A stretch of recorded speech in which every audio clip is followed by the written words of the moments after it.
బడి పిల్లలు ముఖ్యంగా పేద పిల్లల మధ్యాహ్న భోజన పథకం మీద మహాపండితులు గరికపాటి నరసింహారావు గారు అమానవీయంగా చేసిన దాడిని ఖండిస్తూ నేను తీవ్రంగా మాట్లాడినప్పుడు అది ఇంత పెద్ద దుమారానికి దారితీస్తుందని భావించలేదు. ఖచ్చితంగా అది అమానవీయంగా ఉంది, అశాస్త్రీయంగా కూడా ఉంది. కాబట్టి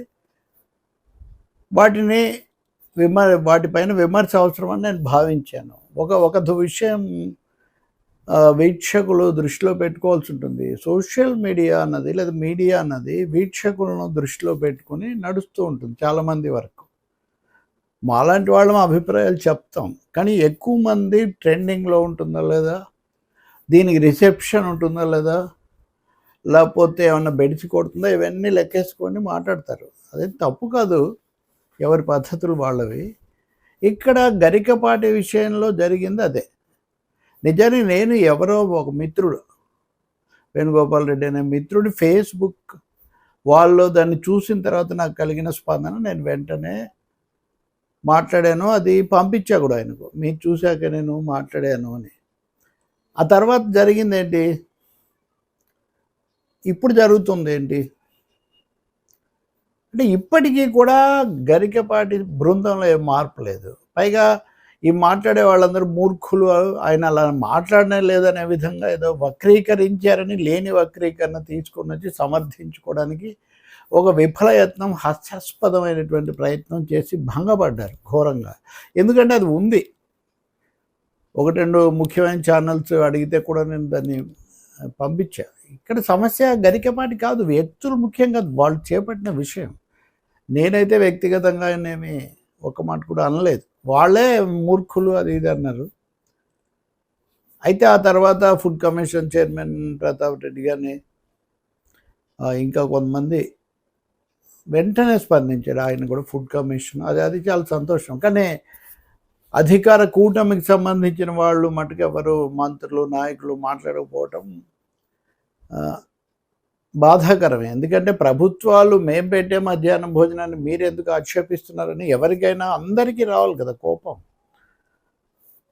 మాజీ ముఖ్యమంత్రికి రావాలి, ప్రస్తుత ముఖ్యమంత్రికి రావాలి, తెలంగాణ ముఖ్యమంత్రికి రావాలి, మాజీకి రావాలి, అసలు అన్నింటి మించి బీజేపీకి రావాలి. గరికపాటి వారు ప్రధాని మోదీని చాలా ఎక్కువగా పొగుడుతూ ఉంటారు, కానీ మోదీ ప్రభుత్వం కూడా 60% భరిస్తూ ఉంది మధ్యాహ్నం భోజన పథకం. దీంట్లో ఆ వివరాలు నేను మీకు ఇంకోటి ఇస్తాను. అంటే మధ్యాహ్నం భోజన పథకం యొక్క సామాజిక ప్రాధాన్యత, దాని యొక్క అపారమైన ప్రభావం గురించి ఖచ్చితమైన వివరాలు ఉన్నాయి, లెక్కలు ఉన్నాయి. అవి నేను చెప్దాం అనుకుంటున్నా, కుదరలేదు, చెప్తాను విడిగా. దానికంటే ముందు ఈ వ్యాఖ్యలు, ఈ స్పందనలు చూడాల్సిన అవసరం ఉంది. ఇప్పుడు కొంతమంది గరికపాటిని అరెస్ట్ చేయాలని, అసలు దేశ బహిష్కారం చేయాలని చాలా మాట్లాడుతున్నారు. మంచిదే, కానీ అంత దూరం నేనైతే బహిష్కరించాలి అదంతా నేను అనట్లేదు. కానీ ఖచ్చితంగా ఆయన దాన్ని వెనక్కు తీసుకోవాలి. నేను మాట్లాడింది తప్పు అని గుర్తించాలి. ఇంకెవరో కుటుంబ సభ్యులో శిష్యులో ఎదురుదాడులు చేస్తూ ఉంటే వాటిని ఉపయోగించి తప్పును మించిన తప్పు ఇది. నేను ఇంతకుముందే చెప్పినట్టుగా ప్రమాదో ధీమతామపి అన్నట్టుగా తెలివైన వాళ్ళు కూడా తప్పులు చేయొచ్చు. కాబట్టి వాటిని వెనక్కు తీసుకోవడం తెలివైన వాళ్ళ లక్షణం. అది జరగట్లేదు ఇక్కడ. ఎందుకు జరగడం లేదు, కానీ అంతకంటే లోతైన కారణం దీంట్లో కనిపిస్తుంది. 2, 1 గుడ్డు. శాకాహారం అన్నప్పుడు ఈ కోడి గుడ్డు అనే దాని ఉనికినే సహించలేని ఒక విధమైన ఆహార ఛాందసం, మత ఛాందసం, కుల ఛాందసం నేను అనను, కానీ ఆహార ఛాందసం. 2వది, అసలు అందరినీ కూర్చోబెట్టి భోజనం పెట్టడం అన్నది ఒక పెద్ద మింగుడు పడని విషయం చాలామందికి. తమిళనాడు ఉప ముఖ్యమంత్రి ఉదయనిధి స్టాలిన్ కుమారుడు సనాతనం మీద కొన్ని వ్యాఖ్యలు చేశారు. తర్వాత కోర్టులో ఆయన వాటికి వివరణ ఇచ్చారు, క్షమాపణలు చెప్పారు, ఎవరిని బాధ పెట్టాలనుకోలేదని. కానీ సనాతనం మీద ఆయన వ్యాఖ్యలు చేయడానికి ముఖ్యమైన కారణం ఏంటంటే మధ్యాహ్న భోజనం వడ్డించేటప్పుడు కింది కులాల వాళ్ళను దూరంగా పెట్టడం, వివక్ష చూపడం నేను గమనించి మాటలు చెప్పాను అన్నాడు. ఒక స్కూల్కి వెళ్ళాను, అక్కడ స్కూల్లో దళితులను విడిగా పెట్టారు, అది భరించలేక నేను ఈ వ్యాఖ్యలు చేశానని ఆయన ఆ రోజు ఇచ్చిన వివరణ. ఖచ్చితంగా చూడండి, ఈ సనాతన భావజాలం ఇక్కడ కూడా అదే పనిచేస్తుంది. కూర్చోబెట్టడం, గుడ్డు పెట్టడం. గుడ్డు పెడితే ఏంటండి పౌష్టికాహారం? గొడ్డు మాంసాలు తిన్నారు సార్ పురాణాల్లో, వేదాల్లో చాలా చోట్ల ఉన్నాయి అవన్నీ. కావాలంటే మనం చెప్పుకోవచ్చు. చెబితే భరించలేరు, తాముగా చదువుకోరు కొంతమంది కొన్ని విషయాలు. ఏదో నేను అప్పుడు కూడా చెప్పా. కాబట్టి ఇక్కడ సనాతన మనస్తత్వం, సహపంక్తి భోజనము, అందరినీ కూర్చోబెట్టి పెట్టడం అన్నది పాఠశాలలో ఇప్పటికీ సమస్యగా ఉంది. ఇప్పుడు నేను మధ్యాహ్న భోజన పథకం మీద చేసిన అధ్యయనాలలో ఒక అంశం ఇప్పటికి కూడా ఈ తేడా కొనసాగుతుందని. కాబట్టి అది కూడా ఏమైనా కారణమా వెనక్కు తీసుకోకపోవడానికి అనే ఒక సందేహం కూడా ఇక్కడ కలుగుతుంది. కాబట్టి ఇప్పుడు కనీసంగా ఒక 4 విషయాలు. ఒకటి, ప్రభుత్వాలు మరి ముఖ్యంగా ఆంధ్రప్రదేశ్ పాలక కూటమి ఈ వ్యాఖ్యలను ఖండించి విడగొట్టుకోవాలి, సరికాదు అని. సరే, ఫుడ్ కమిషన్ చైర్మన్ చెప్పారు కాబట్టి సరిపోయిందని భావించవచ్చు. కానీ ఫుడ్ కమిషన్ రాజ్యాంగ వ్యవస్థ, అది పాలనా వ్యవస్థలో భాగం కాదు. ఇంకా రెండవది, గరికపాటి స్వయంగా వాటిని వెనక్కు తీసుకోవాల్సిన అవసరం, తీసుకోవాలి. వివరణ కూడా వివరణ కుదరదు, సవరణ కావాలి. ఇంకా మూడవది, ఇలా మాట్లాడలేదు, వక్రీకరణ అన్నారే, దానికి చంపలేసుకోవాలి. అబద్ధాలు కాబట్టి, అవాస్తవాలు కాబట్టి. నాలుగవది, అప్పుడు వాళ్ళు అవి చేస్తే కనుక ఆయన దేశ బహిష్కారం లేదా జైలుకు పంపడం ఇలాంటివి విరమించుకోవచ్చు. ఇక్కడ ఇంకోటి కూడా చెప్పాలి. ఇది వచ్చిన తర్వాత మిత్రుడు ఇండస్ మార్టిన్ ఒక వీడియో పెట్టాడు, పాతదే. ఆటో డ్రైవర్లను గురించి, ఎందుకంటే ఆటో తోలుకుంటే మంచిది అది ఇదని. ఆటో తోలుకోవడమా, అవధానాలు చేస్తావా? ఈ పోటీ ఏంటి సార్ ఇది? ఎవరి పని వాళ్ళది, ఎవరి వృత్తి వాళ్ళకి గొప్పది. భారతంలో ధర్మవ్యాధుడు మాంసం కొట్టు నడుపుకుంటూ ఉంటాడు. కాలకౌశికుణ్ణి వెళ్ళి ఆయన దగ్గర ధర్మం పాఠాలు నేర్చుకోమని ఆదేశిస్తారు. వెళ్ళి నేర్చుకుంటాడు ఆయన. కాబట్టి ఎవరైనా ఎవరి దగ్గరైనా నేర్చుకోవచ్చు. ఆటో డ్రైవర్లు తక్కువ, అవధానం ఎక్కువ లేదు, ఎందుకంటే ఆటో డ్రైవర్ నడుపుకుంటే మంచి అంటే ఏంటది? వీటన్నిటిలో పూసల్లో దారంలాగా మహిళల గురించి కూడా వంట చేయడం, మహిళలు వంట చేయకపోవడం గురించి, చేయకపోవడం, సరిగ్గా చేయడం లేదని ఎన్ని వందల సార్లు రెఫర్ చేస్తున్నారో చూడండి.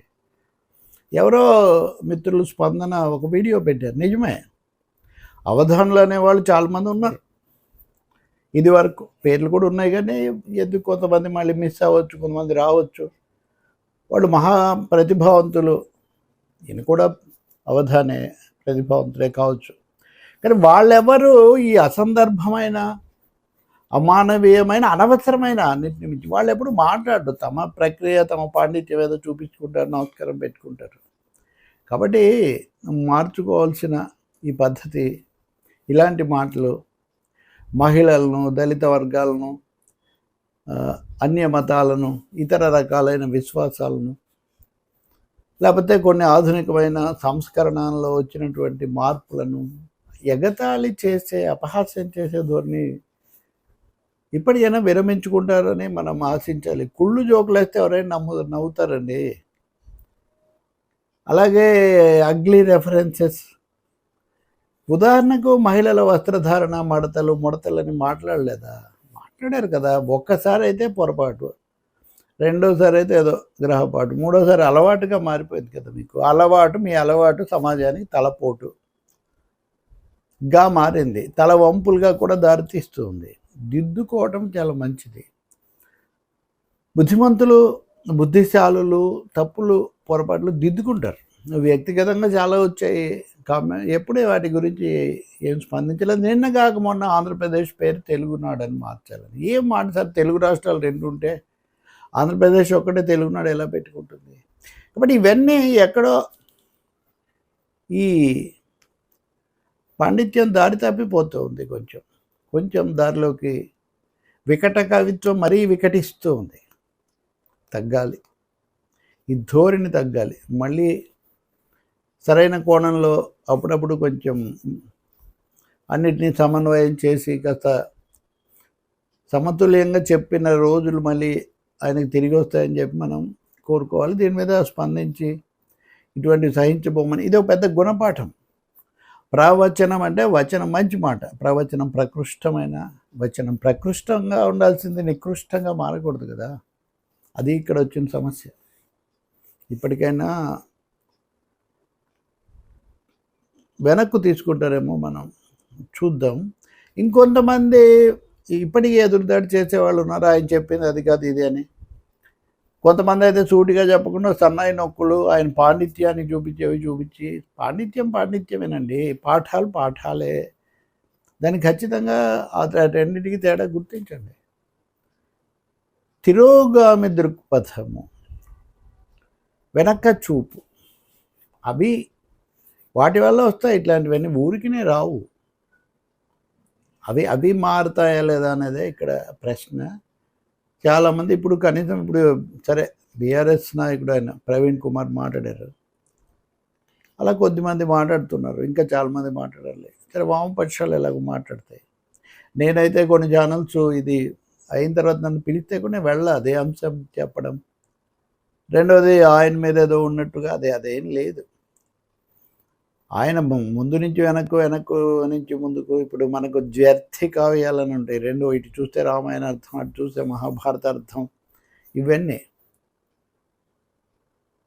అదంతా వాళ్ళ పాండిత్యం, భాషా పాండిత్యమే. సామాజిక స్పృహ ఇక్కడ, సామాజిక కోణం చాలా ముఖ్యం. మనందరికీ తెలిసిన ఒక కథ చెప్పి నేను కంక్లూడ్ చేస్తాను. పడవలో పండితుల వారు పోతుంటే పడవవాడిని పండితుల వారు, బాబు నువ్వు భారత చదివావా, బాబు నువ్వు రామాయణం చదివావా అంటే, సార్ నేను చదవలేదు స్వామి. నీకు వ్యాకరణం తెలుసా? తెలియదు స్వామి. నీకు ఇంకో తర్కం తెలుసా? తెలియదు స్వామి. ఏమీ తెలియకుండా ఉంటే, అది తెలియనందుకు పావు జీవితం పోయింది, ఇది తెలియనందుకు పావు జీవితం పోయింది, అర్ధ జీవితం పోయింది అంటే, హఠాత్తుగా వాడు స్వామి మీకు ఈత తెలుసా? ఎందుకు అంటే, ఇక్కడ సుడిగుండం వస్తుంది, పొరపాటున చిక్కుకుపోయాము, ఈత వస్తే బయటపడతాము, లేకపోతే లేదు అని పడవలో దూకేస్తాడు. కాబట్టి ఈత అన్నది ఇక్కడ సమాజ శాస్త్రం లాంటిది, సమాజ సత్యాన్ని తెలుసుకోవటం.